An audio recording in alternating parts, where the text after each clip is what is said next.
এর পিছনে থাকতে পারে ছেলেটা তেমন বিয়ে দিছি পর্যন্তই তেমন সুবিধাজনক না, এটা আমরা বুঝতে পারছি, বুঝছেন। যেমন পরপর বাচ্চা হয়ে গেছে বলে মেয়েটা স্বামীর ঘরে থাকার জন্য চেষ্টা করছে। খুবই বাজে চরিত্রের পুরুষ ছিলেন গাজীপুরের নিজ পরিবারের সবাইকে হত্যা করা সেই ফোরকান মোল্লা।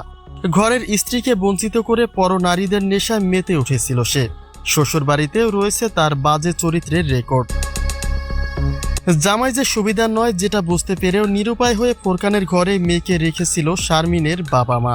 দারিদ্রতা সংসারে যদি আবার মেয়ের জীবনে স্বামী তালাকের খোঁটা তৈরি হয়, তবে ঘরের ছোট মেয়েটা সমাজের বোঝা হয়ে উঠতে পারে। যে কথা চিন্তা করে ক্ষণে ক্ষণে জামাইয়ের চাহিদা মোতাবেক ঋণ করে যৌতুকের টাকাও দিত দারিদ্র পিতা। নিজের গাড়ি চালায়, এই গাড়িটা আমি কিনে দিয়েছি অর্ধেক টাকা দিয়ে। গাড়ি চালাইয়া ওই টিপ নিয়ে যায়, কয় যে শারমিনের বাবার বাড়িতে খোঁজ নিলে জানা যায় ফোরকান মোল্লা শারমিনকে শুধুমাত্র দাসী বান্দির মতো ব্যবহার করত। তার বাবা গরিব থাকায় মাঝে মাঝে মারধর করে বাবার বাড়িতেই ফেলে রাখত।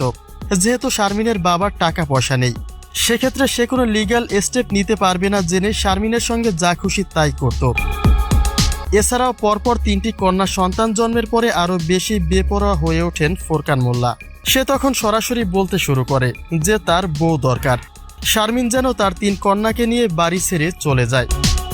কিন্তু শারমিনের আকুতি ছিল তিনি স্বামীর সংসার ছেড়ে তার সন্তানদের নিয়ে কোথায় যাবেন, দরকার হলে তার স্বামী আরেকটা বিয়ে করুক, কিন্তু তবুও যেন তাকে তাড়িয়ে না দেয়।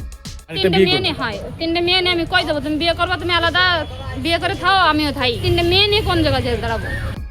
স্বামীকে সঠিক পথে ফিরিয়ে আনতে চেষ্টার কোনো ত্রুটি রাখেননি শারমিন আক্তার।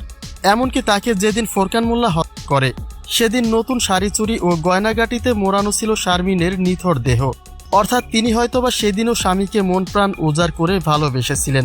কিন্তু পাষণ্ড স্বামী যে একটা আস্ত অমানুষ সেটা হয়তোবা এতটা বুঝে উঠতে পারেননি শারমিন। স্বামীর ঘর বাঁচাতে শেষ পর্যন্ত তিনি সহই প্রাণ গেল তার নিষ্পাপ 3 সন্তানের, যা বাংলাদেশের ইতিহাসে খুবই বিরল।